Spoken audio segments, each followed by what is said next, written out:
Two mates, one obsession, cars. We're here to talk, drive, and occasionally bin it in the name of automotive passion. From dream garages to the latest car news, this is the Ditch Finders Podcast.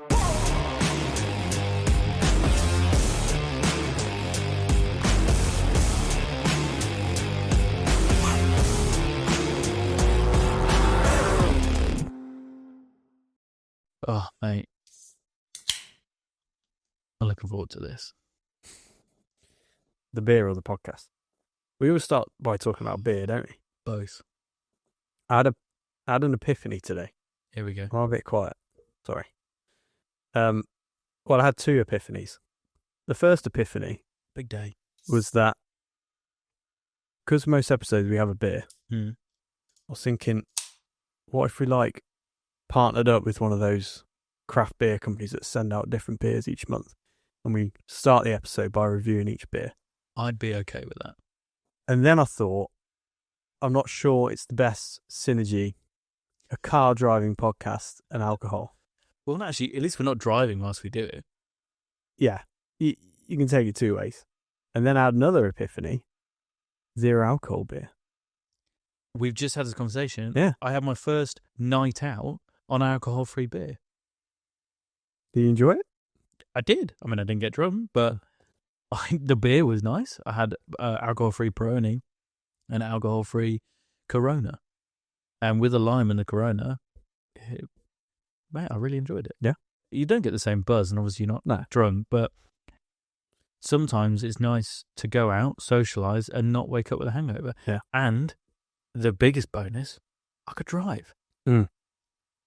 And thankfully, I like driving. Late night driving's fun. I like late night driving. Were you in the Tesla there? Yeah, I was going to try and skip past that, but Yeah. it was still nice. I like to just get home, not have to wait for a taxi and be driven Pay 40 quid for a taxi. so badly in a Yeah. Prius. Not to stereotype, but there's a lot of bad Uber drivers. How did you do with the last Guys. episode when I went on a rant about Lotus? Did you cut it? Because you said a few different things, didn't you? I left the first two in, which weren't too bad. Cut out the rest. Okay. That wouldn't age well. Maybe we should do 2 clips of it, one censored and one not censored, and see how it goes. So what we do a Patreon, and then we put all the censored stuff on Patreon. Don't you need people that listen to it normally first to then That's a have good point. people that listen to it that then pay for it? I think this is starting us off nicely for what this episode's going to be, right? Go for it. Well, it's another ramble. It's an unscripted.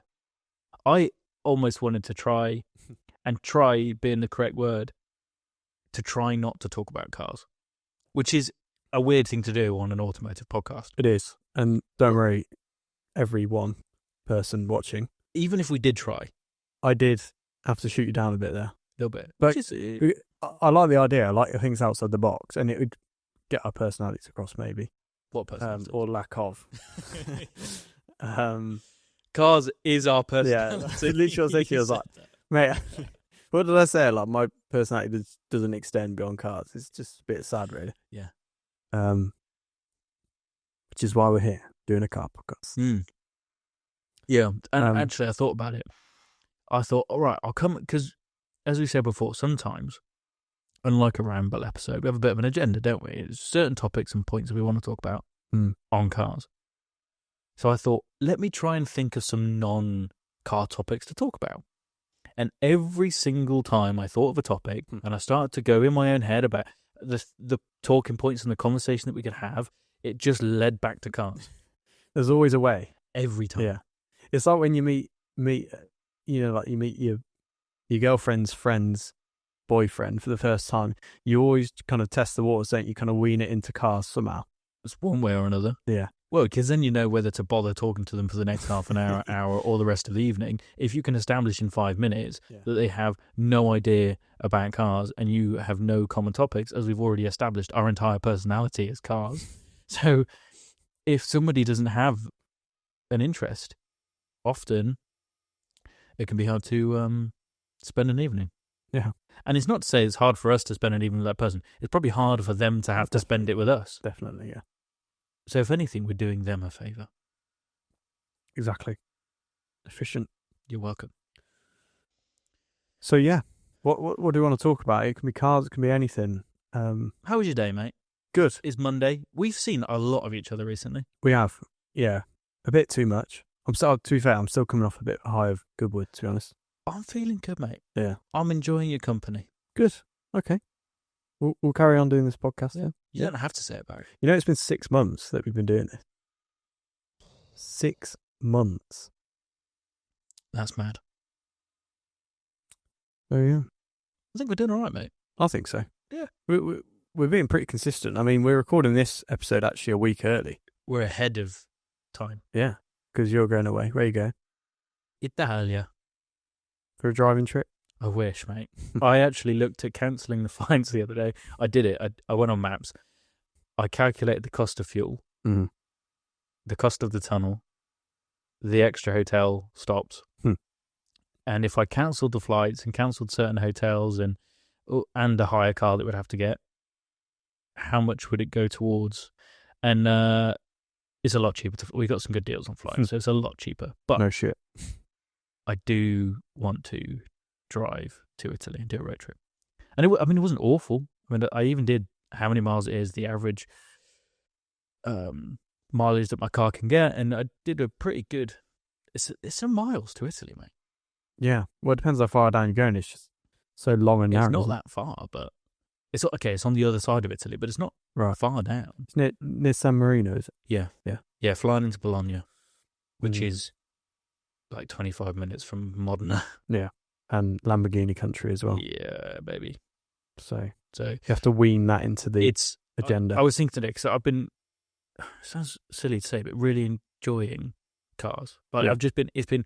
I don't know whether it's still off the back of Goodwood and MotoGP was great, and just automotive in general, and the F1, and I'm enjoying my car, and I've done a few bits to it to make it just clean and nice again. And there's so much that I'm just love cars. And then coming to do this, I get really excited, and it's really fun. And then I haven't watched JWW in a long time.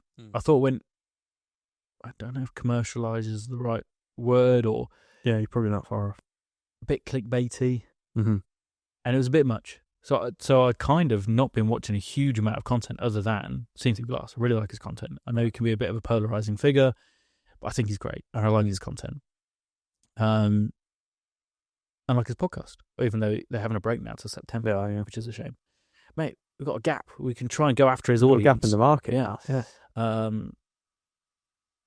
And so it came up one of those GT3 RS videos that he's been teasing for however long, hyped up massively, and I kind of hadn't watched it, not necessarily on purpose, but just hadn't wanted to, because everything felt a bit, a bit almost American, you know that? Yeah.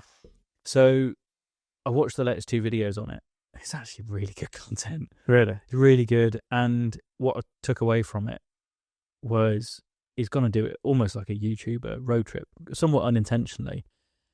That's all I want to do, mate. If I really boil down to cars, my favourite thing I could possibly do is my favourite thing on motorbikes as well, and that's trips. That's tours. I couldn't think of anything on the road. Better. Yeah. Even in my little Cayman for now, it'd be amazing. But if somebody said, you've won the lottery, you can do anything you want to do, I would have loads of different cars to do loads of different road trips in loads of different places with loads of different people. That would be my favourite thing, because it involves... I love travelling. I don't know if you know, but I love cars. Yeah.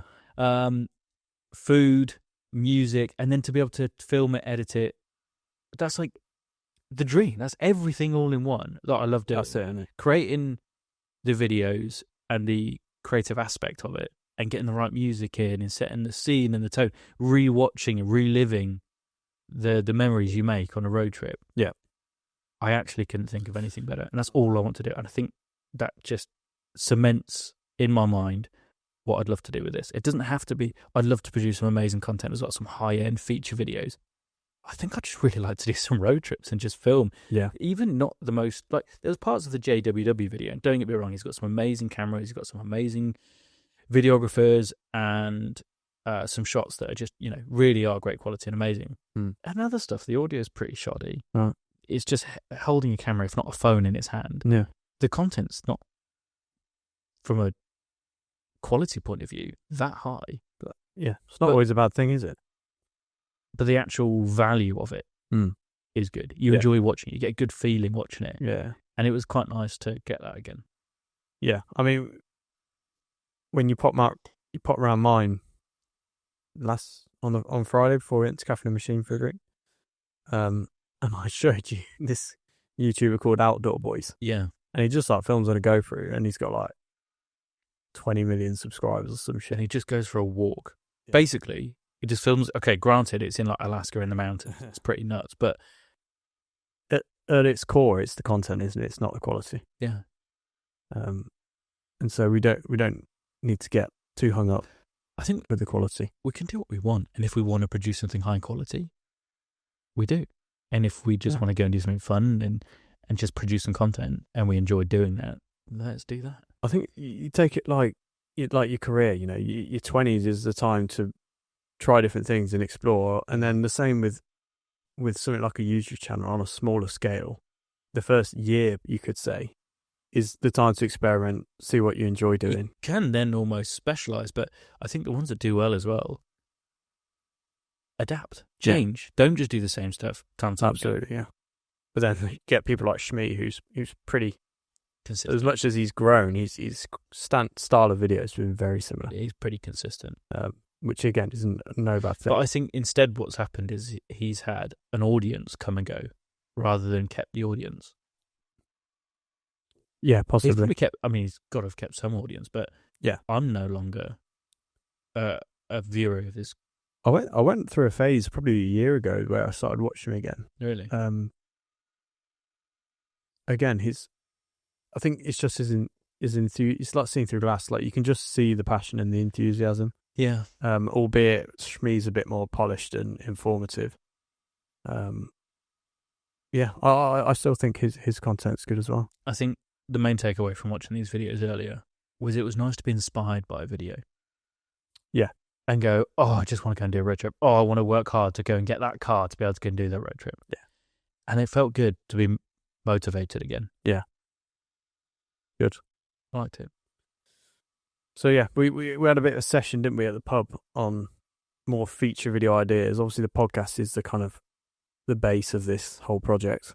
It's the start. It's us dipping our toe, isn't it? Yeah. And wanting to learn a few things first, get comfortable with it, to evolve. Because it's going to be we've got this Silverstone day, haven't we, in a couple of weeks? Cannot wait. And I just know already, because when we first started this podcast, it was weird, really weird. As soon as you click record, it's really bizarre.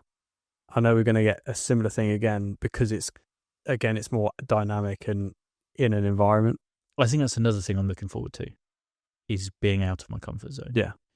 We had this discussion not so long ago that I like being out of my comfort zone, and I'm in a really good place in life with relationship and house and work, but sometimes I can feel it's a bit too comfortable, and so that's not a bad thing by any means, especially in a relationship and in housing and work security. It's really good because I'm comfortable, and it's been the first time really in my life that I'm comfortable in that aspect, even financially to a degree. Like I'm pretty comfortable, and it's taken some getting used to, because it feels uncomfortable to be comfortable. It might be a weird thing to say. Just enjoy it, mate. Yeah, but now I'm looking for things to put myself in uncomfortable positions. Slow down a bit. I don't know why, because I feel like I'm progressing then, because you're putting yourself in positions to grow, to improve. Yeah. You can't do that by just coasting or not putting yourself out there or being in an easy position. So you got to take the plunge at some point, haven't you? I think so. Which is what, why I changed jobs. And I've had a couple of years of learning a lot, and I feel much more confident and professional for it. But again, same with work. You get to a point where you kind of just get in a bit of a cycle. How much are you learning? I don't know, but fair amount still. I mean, there's always. Which is why this project's good, right? Absolutely, we're learning so much. Yeah, and that's the other thing that's hard to balance, isn't it? Is time. Time's really hard because if it was up to me, if it was up to me, I'd spend a lot of time doing this. If I had more time, whether it be, I was thinking about this and I was like, oh man, watching these videos, I'd love to do a road trip. Well, I can't do one this year. I'm just like, what is going on? I've never liked planning ahead. I like being quite spontaneous. I will message you an hour before I want to do something, say, are you free? Let's do this. On a Friday night, Saturday night, it could be anything. I'm not very good and I don't like planning ahead. However, I've had to because that's part of being in a relationship and growing up, I guess. So, things like a wedding, you started your calendar, Yeah. So we've got... Do you know your wedding date? I do. It's on the shared calendar. There's loads of that. So obviously, I go away, as we just discussed, on Thursday. That's for a friend's wedding. Really looking forward to it. We've booked a couple of extra days as we're going out to go and enjoy and see Italy, because we're not going to get much of a chance to do a holiday otherwise this year other than our honeymoon, hopefully. Not a bad position to be in. But so it's like, we're away this month. Next month, it's Amy's hen do, and I'm going to go and climb Snowdon as part of just, want to get out of my comfort zone a bit.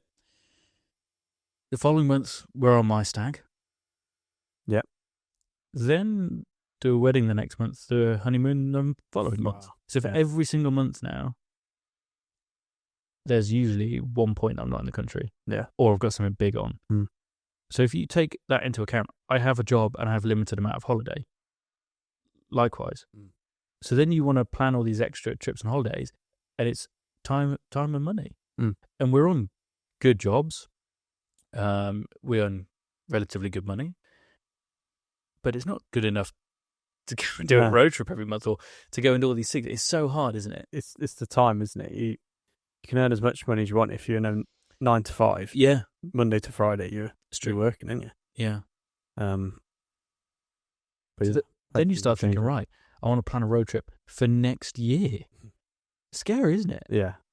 That's the way you got to be these days. As soon as you hit your mid-20s. I know, but I'm so impatient and I want to do it now. Yeah. Yeah, the last couple of years, time has been the big change for me. I'm assessing every hour of every day what I'm doing, including the weekend. I just feel like I never really actually chill out much. Is it because you don't want to waste time? Yeah, exactly that. And with this, there's always shorts to edit. There's always stuff to be doing with my time better than just gaming or watching a film. Yeah. I mean, I watched a film last night, but you obviously get to a certain point in the day, don't you, where you just... It's a balance. Cut out, yeah. There's a balance. And you at your house, I mean, bloody hell. The time. You've had some long weeks. I've taken July off the house. Yeah. And it's been good. But I know I just want to get it completely done now over August. I almost burnt out a bit with the house. Especially since, April, May and June was chaos. We did an entire bathroom, an entire kitchen, plastered and tiled and decorated the entire downstairs, plus a bit of landscaping, amongst other things. It was pretty mad. Yeah. Yeah, it doesn't do you much good. So there's a bit much going on. So I've taken July. I haven't done anything on the house. I mean, I've mowed the lawn and done kind of general maintenance stuff, but I haven't really done anything. It's felt quite good. It's the first time in 18 months I haven't. Especially in the summer as well. Like, enjoy the longer days. Yeah. Yeah, my thought. And there comes a money aspect of that as well. The more you do, the more you spend on tools and materials. It's been quite nice to take a month off, go, right, we're going to go to the rest. A little bit. So you spent all that on tyres. Yeah. So put some tyres on the car, did some wheel bolts and some centre caps. I wanted to do it for ages. And it's been quite You like nice. your wheels, don't you? You're always working on your wheels. They make a big difference. They do. To the overall look and cleanliness of a car. Being a bit OCD. I worked out that I can't remember the last time, other than when it rained last week, that I haven't, per time I've used the car, washed it. So, say it again. So before last week when it rained, and I used the car 2 or 3 times without washing it, before that, since I've owned the car for like the last 2 years of this time, 2-3 years. Yeah. every single time I use the car, it's been washed as many times as I've used it. Really? That's crazy. That is OCD. Yeah, I think it is. But when I want to use it, I want it to be spot on. I want it to be nice. Yeah. And sometimes I've washed it more than I've used it. So I could have washed it 2 or 3 times before I've used, because it's been sat there and it's gotten dust rain, like Saharan rain, all that sort of stuff. Yeah. And so before I use it, I'll wash it. Mm-hmm. And then it might rain again before I use it again. So I'll wash it again. Yeah, I can't relate.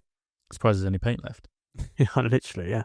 Or product. But sometimes it's just a quick wash. So it's not a full pre-wash shampoo. If it's been sat there and it's just rained and you get a bit of watermarks or whatever, or it's been windy and there's a bit of a dust track at the back, so it gets a bit of dust on it, I wash it.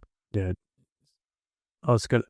I mentioned, didn't I, on Friday about an episode where one of the sections we talk about things car guys do. Yeah, I think that's a really good section. If you told someone else, they would think you're a bit weird. I did think, like looking at the Saharan dust on your back windscreen every time you walk past it and be like, gonna have to let's go through a couple. We can build on it in an entire segment if you want, but whilst we're talking about it, do you know what I thought of? Guessing the car that's coming either in front of you or from behind at night by the lights. Just by the headlights. Just by the headlights, or the rear lights, being able to guess what the car is from a distance based on just what the lights are. Yeah, 100%. Yeah, I do that regularly. Mm-hmm. I sometimes do it where I just like, you're on a motorway in the daytime and you just kind of scattergun, just in your head, name the model, name the brand and the model, and just like see how long it takes until you can't get one. It just sounds really weird when I say it out loud. 3 days later. Makes the trip go fast. But the first one I had noted down when I thought of this idea was noticing a new, it's similar to what you mentioned earlier, noticing a scratch or a mark or a cobweb every time you go to the car and having that little extra look. Yeah. But without fail, every time I go to the car, I have to touch something or like have a look at something on the paintwork. Yeah, or if there's like a bit of dirt or a bit of dust, but from the distance when you're walking up to the car, it looks like a dent or a mark or a scratch, but it's not. It's just a bit of dirt. Just dust, yeah. Yeah, that's a good one. Number plates, recognising number plates. So I'm really bad at this. Are you? I'm shit at number plates. I either recognise, remember, or see certain number plates. That's one. Yeah, like if you notice a number plate on a nice car that relates to the car, that's always cool. Yeah, but I'm really bad at remembering number plate. I mean, I had a company car for a few years. So I'd get parking tickets because I'll put the number plate in wrong because I forgot it, and I just never got my head around it. Local cars that you see regularly, I will track the plate, move cars. So there's one, there's a number plate, a guy who is S1 JOB, S1 job. Originally it was on an i8, then it moved to a Range Rover, and now it's on a Bentley Continental. You should bait it out, this guy's number plate. I just see him, but it's just a plate I recognise, and then I see him in a different car. It's quite an easy that helps plate to memorise, isn't it? Yeah. So maybe we'll have to have a think separately and do a full episode on that, because I feel like there's so many niche things. There's obvious ones like look back test. Oh yeah, for sure. Nobody's really doing a look back test if they're not in the cars. And I feel like if you just said this to someone that didn't care about cars, I just think you're a bit insane. But it's just one of those things. Yeah, imagine just asking a non-car, or finding out the way of finding out if someone's a non. That's what you could do as part of that as well. One question that you could ask to find out once someone's a car person. Definitive question, yeah. And we could have a bank of questions. It could actually really help people out to find out whether you're going to be able to talk to them or not. And how we can establish a bank of questions that you can ask. And any one of those, you just have to ask one of them, and you'll instantly know whether you're going to be able to get on that person on cars. That's interesting. We could build a little directory. Just like little starter questions. Yeah. And you can pick. We'll give you 20 examples. You can use any single one of them. You'd only have to use one, and you'd instantly know whether you want to talk to them or not. That's a good idea. Could almost make a game out of it. There's loads you could do. It could be really simple. Like, What's an example? What's your favourite model of M3? It's a very specific question, though. I was thinking along those lines. I was like, why would you ask that to someone you just met? That's a good point. Hey, Steve, nice to meet you. What's your favourite model of M3? Okay, maybe not as bait as that, but you know what I mean? Something specific there. It could be like around, like, you'd be like, you mentioned about the traffic on the way, but like, what do you think of EVs then? What do you think about this takeover? And if they're like really enthusiastic about EVs, you're like, yeah. Have a good night. See you later, mate.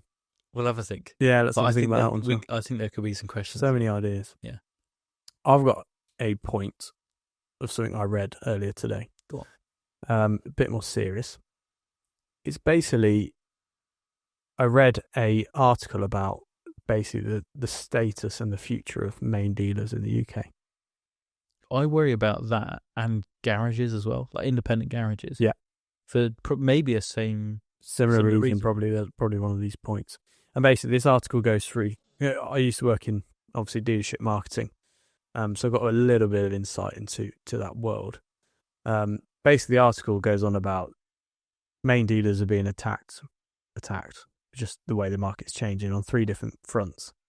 First is obviously this influx of Chinese EV brands. Yeah. So the competition, which was already very high, has just been doubled.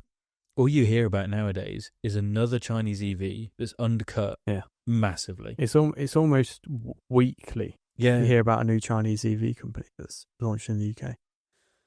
So obviously Chinese EVs. The second one, which is probably similar to garages, is after sales. Yeah. Servicing. There's much less to service on an EV battery from what we can tell. I obviously deliver and look after lots of main dealer. The back end trade side of stuff, not the front end. So I see the garages all the time. And I look after branches up and down the country of Hyundai, for example. And I see Ioniq 5s in the service bay. I'm like, what are you actually doing to it? It's like, it's a brand. It's a 6-month or 1-year-old Ioniq 5. What is it doing in there?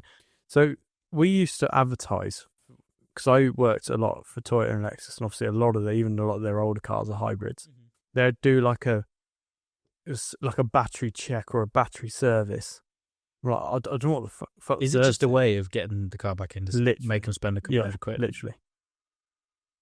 No one's ever said that to me, but I was advertising this for them. Like, what the fuck is a battery service? Like, not like your 12-volt batteries. The actual motor. I didn't really understand it at the time. But obviously that, after sales, whilst the revenue is obviously nowhere near as high as the new car sales, the actual profit margin in after sales is huge, and it makes up a big part of their overall profits. So this move to EVs is a bit scary. Apart from tyres, brakes. But they don't get through brakes. It's all regen. Well, they barely go through brakes. Yeah. Tyres nowadays, the technology on them, we've done 22,000 miles in the Tesla in 11 months. 22,000 miles. And the tyres are still good. I'm going to swap them back to front, it being rear wheel drive. We'll probably get another 6,000 miles out of them, if not more. Mental. So we're going to get we might get near on 30,000 miles out of a set of tyres. Yeah. Because the tyres are so hard, because it's such a heavy vehicle, high wearing. So whatever compound it is so, and tyre technology has come on so much. So tyres aren't really a thing. Mm-hmm. In the grand scheme of things, mileage, brakes aren't a thing. There's no servicing. So like you say, and this is what I worry about garages for the same reason. If you look at how busy, MOTs, but certainly not on new vehicles. So, there'll be an MOT, but there's hardly anything to check on an MOT. Yeah. There's going to be work off the back of it, really, isn't it? Not really. Not for the first 10 not unless 15 years. Because chances are it's going to be a certified dealer thing that only those people can work. Think about how many garages are in every town and city. So many. Yeah, you just worry. You'll probably just get these big brands that take over, and then you just see all these independents. And even at that, they'll, for the sake of an MOT, they'll probably go to the main dealer for them. But the third point on this article, which was something I hadn't quite heard of, was about this introduction of a US customer retention model, which basically because definitely in the UK, certainly where I worked, the marketing and customer retention strategy was all about sales, new car and used car sales. So it's all targeted towards new business, not current customers. Yeah, it was current customers, but it was all about putting them into, new customers and then use current existing customers, putting them into new cars. And you'd focus 10, 15% on after sales. Whereas this US model that's coming over is kind of 50-50 because after sales is huge. And they basically have much more efficient data streams that keep track of when cars need servicing and everything else, basically. So they just get a lot more out of the customer. So does that mean they'll actually... Do you know why this won't work in the UK? We don't have the same level of customer service. That will involve... That is basically customer service. I think we need it back. I mean, our entire business model is customer service. And it's so rare. But in so many ways, people don't value it because they're not used to having it. Those that get it and understand it and value it massively appreciate it. But to so many people, it goes over their head because they don't get customer service.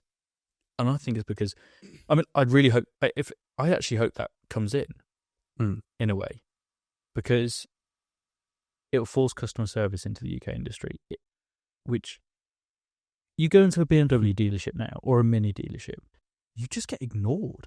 Yeah, they always do the opposite. You're almost a burden. Yeah. Walking into a standard car dealership nowadays. If you haven't booked an appointment. Even at that, you'll just get a snarky remark from the receptionist. Dealerships are told to wait, and someone 20 minutes later will come over. It's not... They've always struggled. And then another trick they always do is they'll call you up about your service or about your new car sale and be like, they get the call center to call up and be like, what did you think of the service? And like, blah, blah, blah. And it's like, what? They did this to my mum. They called her up after she bought a new Toyota.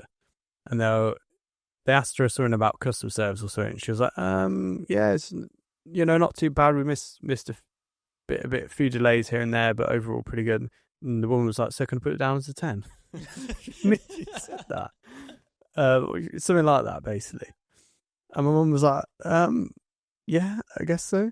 And it's the same when I bought my Mini ages ago. They're like, we're going to send out a survey on how we did, just to let you know if we don't get full marks across the board, then we get deducted, blah, blah, blah, blah.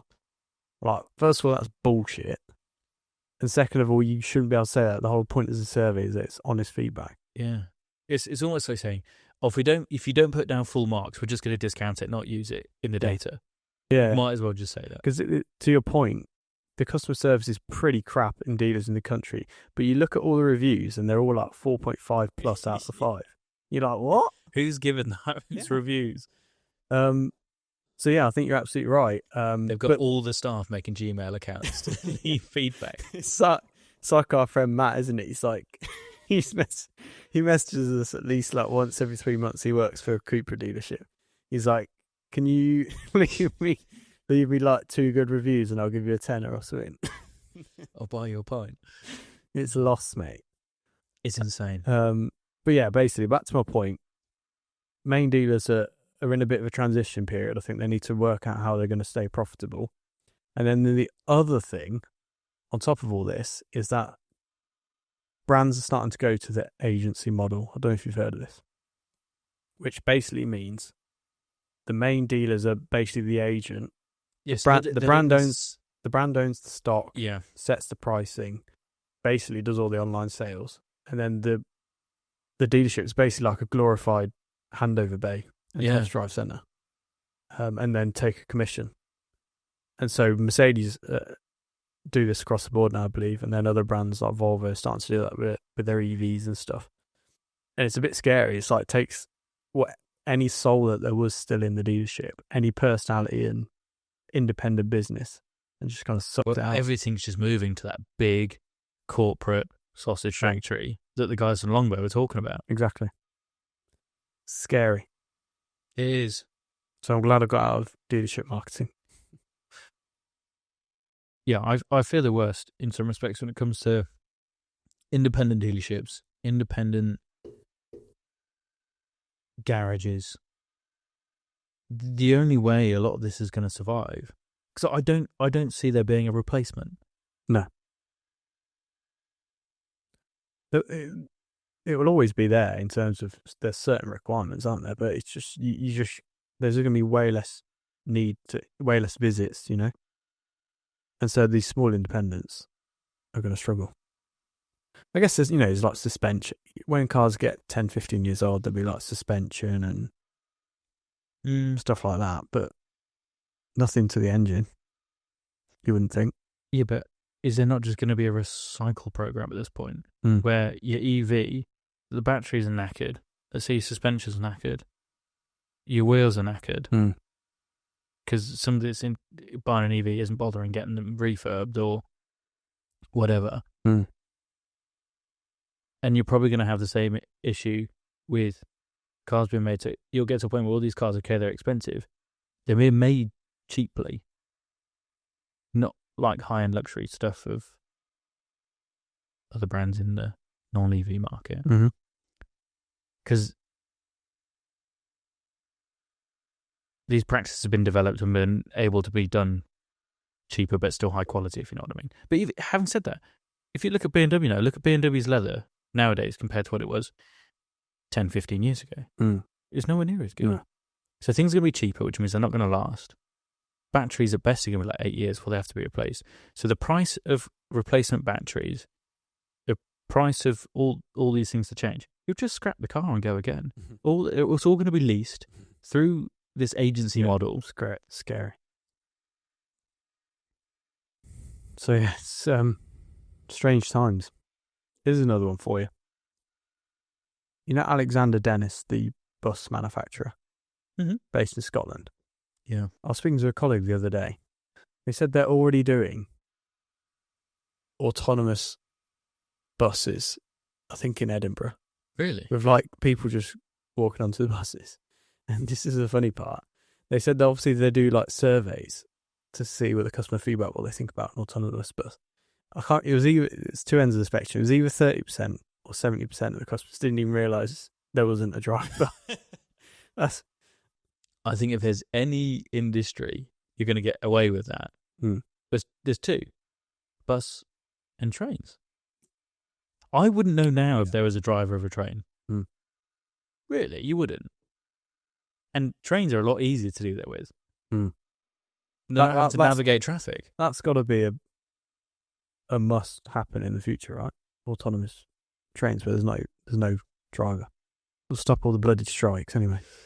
In the spirit of not necessarily just talking about cars, when I mentioned to Amy that I said, we might try and cover some other topics other than just cars. And I said, in the past when we've tried not to talk about cars, all we ever talk about is cars. It always circles back. We spoke about this on the Goodwood weekend with the guys, didn't we? If you think back, all we spoke about for an entire weekend was cars. Yeah.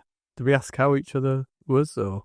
No, nor our other halves. Anything. I get back every time, and Amy goes, how's Joe? That was good. He said, she goes, how's Luce? Don't know, you'll have to ask Joe. Don't ask me. Or ask Lucy, I don't know. So she said that if you're not just going to talk about cars, she might actually listen to this episode. Wow. And that she was like, have you even ever mentioned me on the podcast? Oh yeah, I'm sure I've mentioned you. Like, no, you've mentioned my car. You haven't mentioned me. So you have now. The fact that we don't talk about you have been mentioned. So it's not very good first introduction to the podcast. But do you want to talk about something other than cars then? How is Lucy? Lucy's good, yeah. She's been a bit cautious about the house purchase just because it's going quite slow. We're buying a house at the moment. So this weekend she just had a bit of a reflection on the whole process. So, but that's just Lucy. She's a perfectionist. And reflection in what way? Just making sure it's the right thing. I think just because of this feedback on the survey. the feedback you've got, mate, is so minor. I know, exactly. I wouldn't worry about it. It is. I think it doesn't matter what house you're going to buy. You're going to get some things, generally speaking, pinged up on a survey. Yeah. I think the survey companies feel like they have to feel like you get value out of the survey to a degree. True, yeah. If it all came up green. Yeah. Also, I think to a certain point, they're liable if they don't pull anything up and something isn't quite right. Well, yeah, you just be like, why didn't you notice this? But I think that is a thing. I think they are liable for it. Really? Yeah, to a degree. If you've had a survey that... There must be, yeah. Survey, if you pay for a survey that covers those things, I'm sure if they don't spot those things or tell you those things... So they're going to be overcautious, aren't they? Way overcautious. Yeah. So you've got to take it with a pinch of salt. I mean, one of them's fucking guttering. Oh, mate, it's a bit of plastic. I think most of them's nothing, mate. Yeah. So I really wouldn't worry about that at all. I would just hound the solicitors because they are an awful group of people to deal with when trying to buy a house. Like, I haven't come across a good one. You don't have much choice, do you? No, but they all seem the same. I'm sure there's some amazing solicitors out there. I'm sure there's ones that are great and contact you back first and keep you in the loop. That'd be nice. But yeah, if anybody does know of any, please let us know. Please. Yeah, mate, it's stressful buying a house, isn't it? Yeah. Well, congratulations, though. It's a good thing. Yeah. It's a really good thing. It's good. And it's a nice step. house.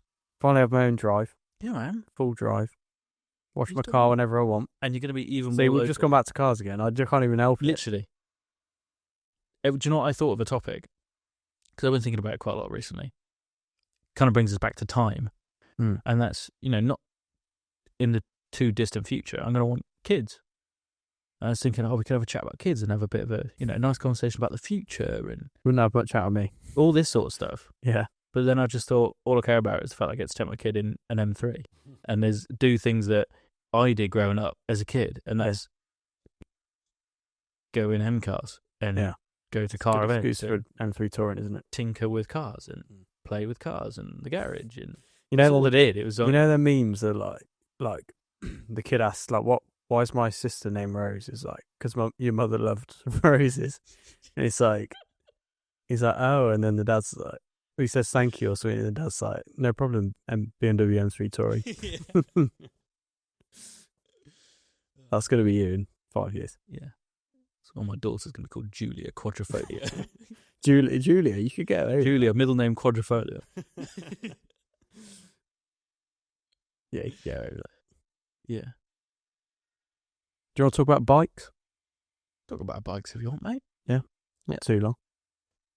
We had a good MotoGP. Marquez, mate, is on another level. It's ridiculous. We really need to get you to watch a race. Yeah. Because what's the difference? Obviously, F1, you've got your standout drivers, your standout cars. Is it a similar thing in MotoGP? Put it this way. Imagine if Hamilton won 7 titles, in Marquez's case, 8 titles. He won his rookie year. Won the championship in his rookie year in MotoGP. Crazy talent. That's pretty crazy, yeah. Unbelievable. And he was on a crap bike. Okay. So imagine Hamilton being in the Kick Sauber team, winning...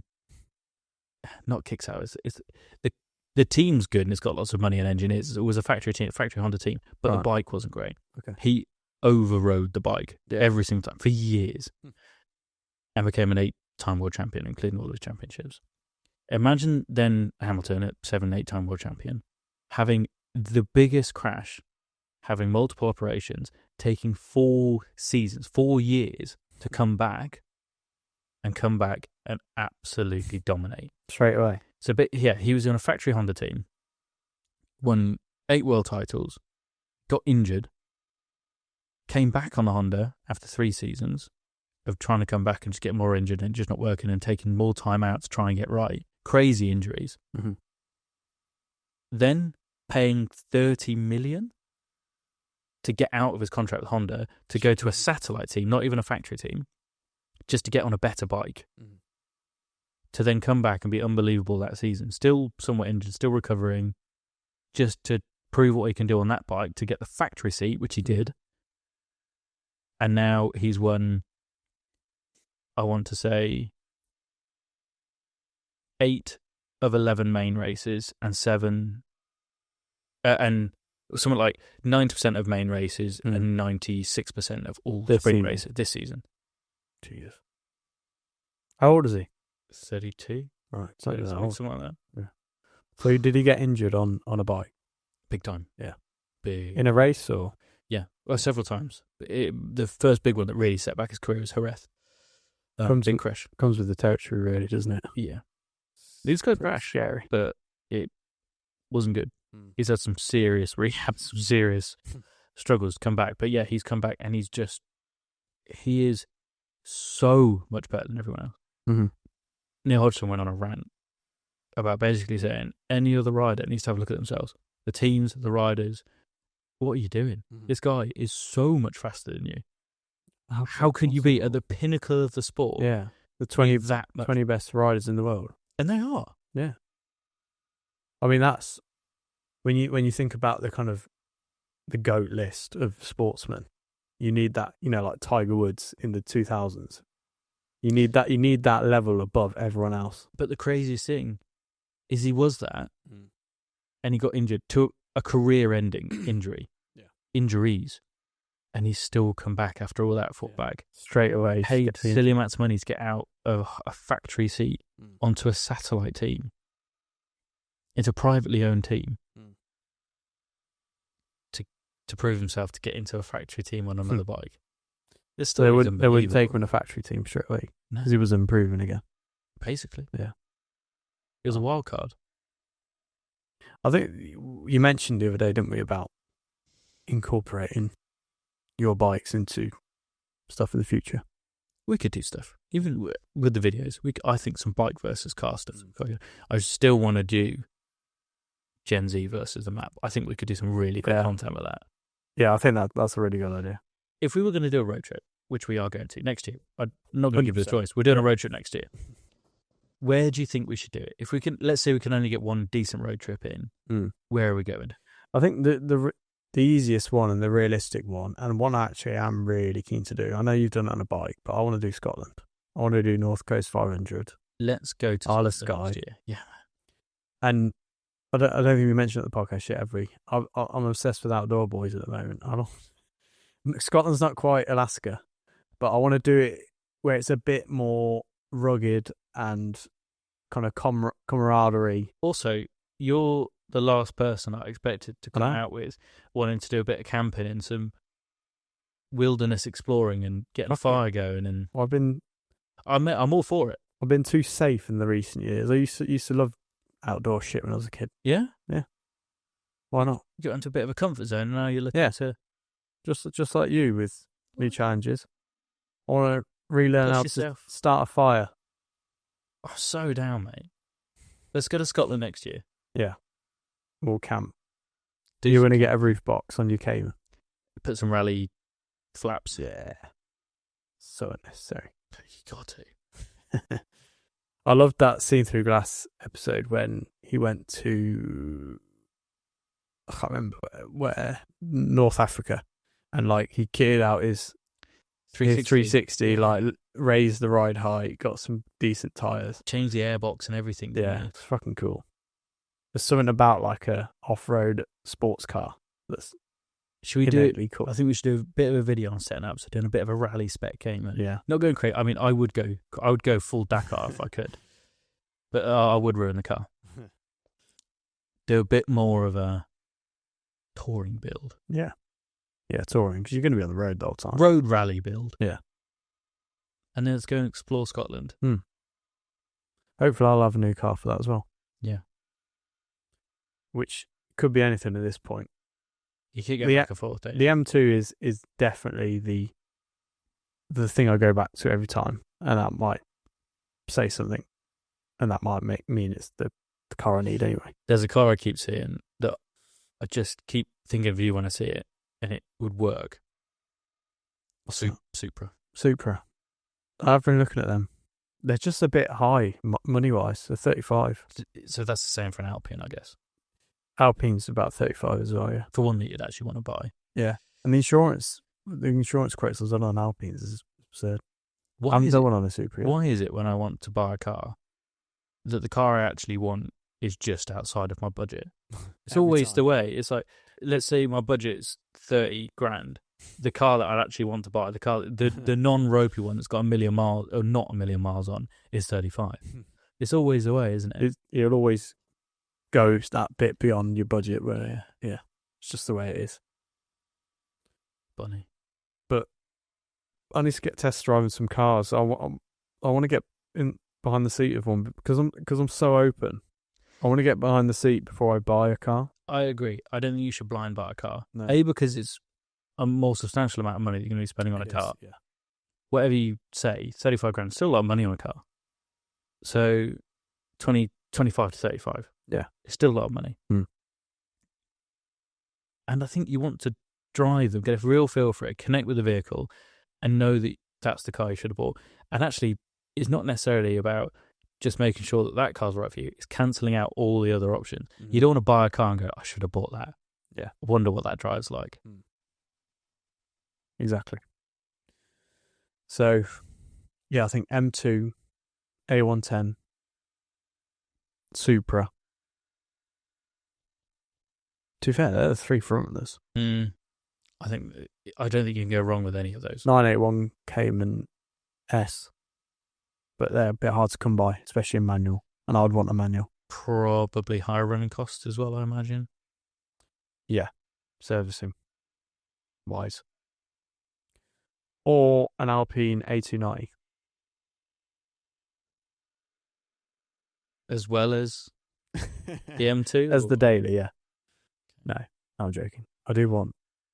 Why don't we get Lucy to have one of those then, and then you have? I've been trying to get Lucy to get Renault 5, but she's not having it.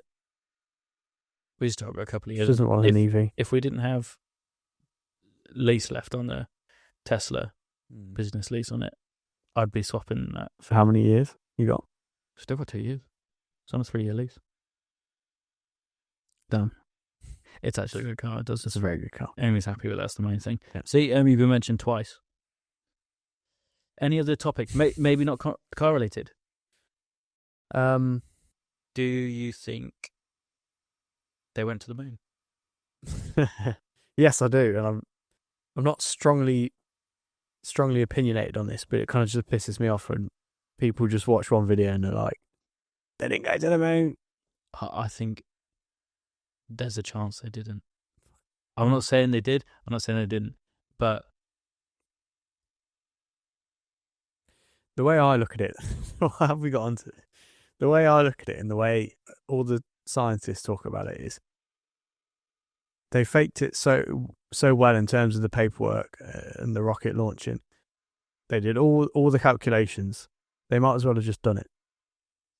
Do you think it was possible, though? There's a part of me that thinks that it might not have actually been, but is it 60s? Is it 69? 69, yeah.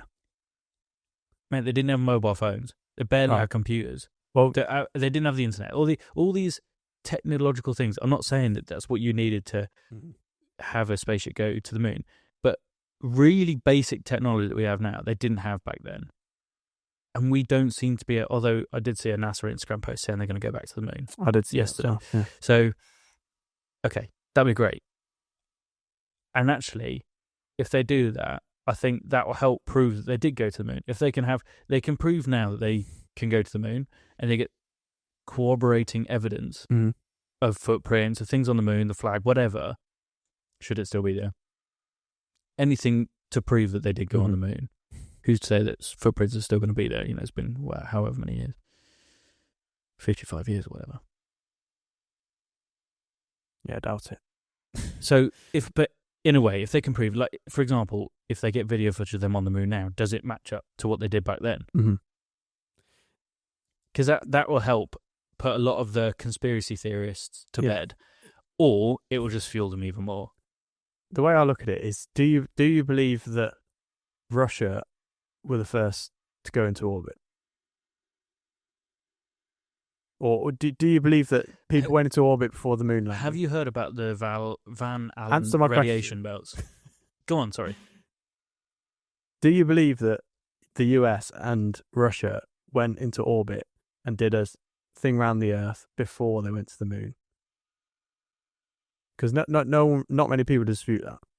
I suppose that's definitely plausible, right? Right, and that was in the early 60s. But going to the moon is a far bigger task. For It a couple is, of reasons. but It's so much further, like so much further, right? You're going out of the atmosphere, like way, way out. And there's this thing I didn't realize I think it's called the Van Allen radiation belts, that apparently a human can't survive going through. a radiation belt. Yeah. What, in terms of The orbit without that's around the Earth, yeah, further out of outer orbit, that's between us and the moon, and there's a radiation belt. right? And apparently, Well, why are we planning to go to Mars then? I don't know, mate. Above my pay grade. I'm just playing devil's advocate. Yeah, a fair bit enough. of information I've had Yeah, fair enough. that I hate. I don't know whether that's true or not. I'm just saying it's a bit of information I've had. But in very simplified terms, we got into orbit in the early 60s. Fair enough, the moon's a very far distance away, We've but got a lot of things in orbit. beyond orbit, it's just mathematics and rocket power. And an I ability think that's to an land on the moon. oversimplification of going to the Yeah, moon. because there's obviously very smart scientists behind it all. But in principle, it's maths and rocket power, is it not? I don't think it's sufficiently proved. Okay. Personally, I'm not saying it didn't You happen. don't fully believe it. Yeah, 100%. I wouldn't say I don't. I would say I don't fully, because there's too many room. There's too much room for holes in Tom Dickery, and I think because there's so many conspiracy theories about it as well. But I think there's only been able to be so many because there isn't enough. The way they broadcasted it, the way or who was involved in the broadcast, and so many other things. When you look into it, you can go down a rabbit hole big time. I think if they go back to the moon, I'm happy either way. Yeah. But Well, it'd be nice if it was right. I think it'd be nice. Yeah, I think it'd be good. But I think the only way they're going to be able to prove it if they go back to the moon. Why haven't we been back since? They haven't found a need, apparently.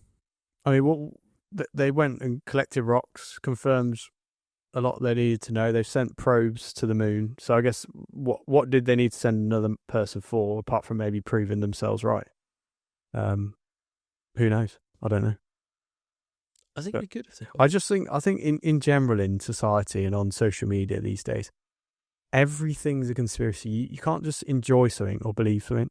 Well, it's either conspiracy or it's fake or it's clickbait. Yeah. Nothing. Or now it's AI. I think there's another reason for liking seeing through glasses content. It's authentic. It's real. And that, for me, I find so much more value in that sort of content. It's a rarity now. It's actually really rare. Yeah. I'm not saying what we do is the best content on the internet, because God knows it's not. It's definitely not. But it's real. It's authentic. It is real. Yeah. Whether you like it or not. And that's one thing we won't change. Exactly. Hopefully other elements of it will grow and get better, and we will. But producing real content, I just cannot see us, or will not see us, go down the clickbait or crazy chasing views, not interested. I almost got caught up in that with the shorts and the reels and stuff, and you do get a bit motivated by it because you see it and it's figures and it's numbers, it's good to see, but then I start to not enjoy it. There's optimizing, then there's chasing, right? Yeah. And actually I just enjoy it when I post now, almost post and ghost.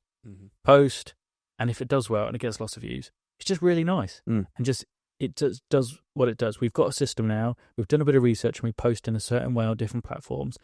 That's that. It goes and it's gone now. There's nothing else that I can do. It doesn't matter how much I stare at it or try and do stuff with it. It goes out there, day later or whatever, I look at it. Oh, it's got that many views. The thing is, we're not relying on this for money, are we, or revenue? No. Whereas, in fairness, some people, certainly when they're in that transition stage from working full time to being a content creator, they do need the views for the revenue, and fair enough. Yeah, but Sam, Seen Through Glass, that's his full-time job. Yeah. He doesn't produce content. But what I'm saying is he's been doing that years now, and he's comfortable, and he probably earns a good wage. Joe Achilles, he produces good real content, I think. Yeah, and he's only more recently got to a point where he's really, really doing well. He's a really nice guy. I was lucky to meet him. Yeah, you met him, haven't you? Really nice guy. That's nice, isn't it? When you don't meet your heroes, but when they're actually not saying he's your hero, but when you meet people that you've only ever seen online, and actually it was the same MotoGP paddock. We were both guests of different hospitalities and businesses, and we got to go and do the Moto2 grid walk, which is an amazing privilege. Really lucky to be invited and to get to go and do that. And we were both waiting in a group. There's a group of, I don't know, quite a few people that get to walk onto the grid. Not in the grand scheme of things, but there might have been 30, 40 people waiting to be able to go with different hospitalities, different businesses to get these passes from Dorna. And so we got these special lanyards and passes, and I'm just waiting there, and I'm sat, me and my brother, because there was only two of us that allowed to go. And we're in the queue, and I like nudge my brother, and I go, that's Joe Achilles. He goes, who? You know, BMW YouTubers, kind of what you'd classify him as, wouldn't you? Yeah. He's like, oh, maybe I've seen him. And I can't keep staring at him like, he's not a crazy celebrity, but to us, he is a bit of a celebrity. Yeah. It's someone you watch content on, and more so than films of these movie stars. So for me, that is effectively a movie star in a way. And I keep looking at him. I ended up just going up to him and just saying, hi, I just like the content. It's cool to see you here, sort of thing. Your biggest fan. He was the nicest guy, mate. We had so much time for him. We had a really good chat. And we got chatting about loads. We got chatting about the bikes. Obviously, I didn't realise he was into. I said I didn't realise you were into bikes as well. And he said I'm massive into bikes. So I've just bought a bike and started doing some bike content. And next thing you know, we're on the green. We're just having a chat, and he's with his missus, and he's almost like ignoring her, just have a chat with me.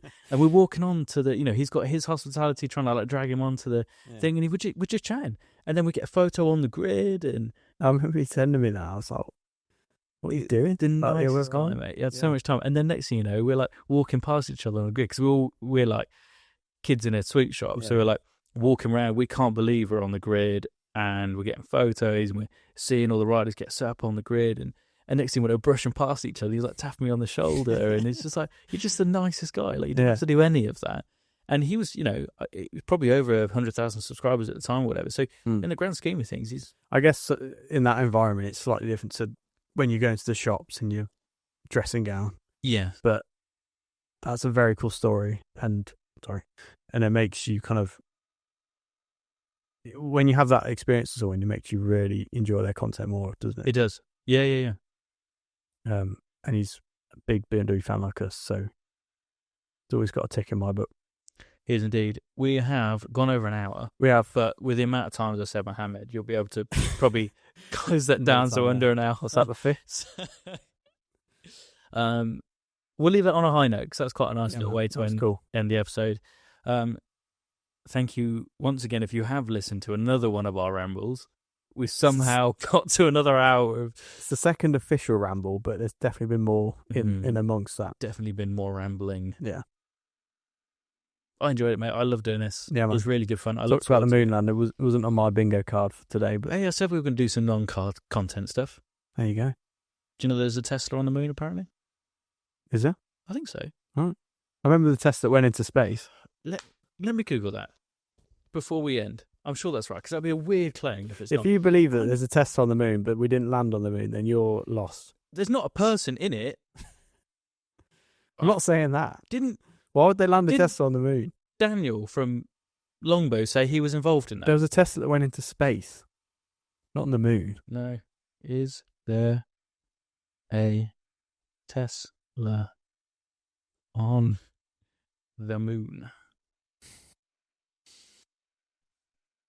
No, there isn't a Tesla car physically on the moon. However, in 2018, SpaceX launched a Tesla Roadster into space as a dummy payload for the Falcon Heavy rockets. Okay, so just clarify, there's not a Tesla on the moon. Joe, cut that out because I sound like an idiot. I can't believe you believe that, but didn't believe we landed on the moon. Okay. I guess it is a bit more recent. I'm not sure. Yeah, we got a bit more technology nowadays, mate. Yeah. Not sure how many aliens need an Uber Tesla on the moon. Feel free to cut that out. Cut that. I'm going to keep saying it. Anyway, thank you very much for watching, and we will see you for the next one. Ciao.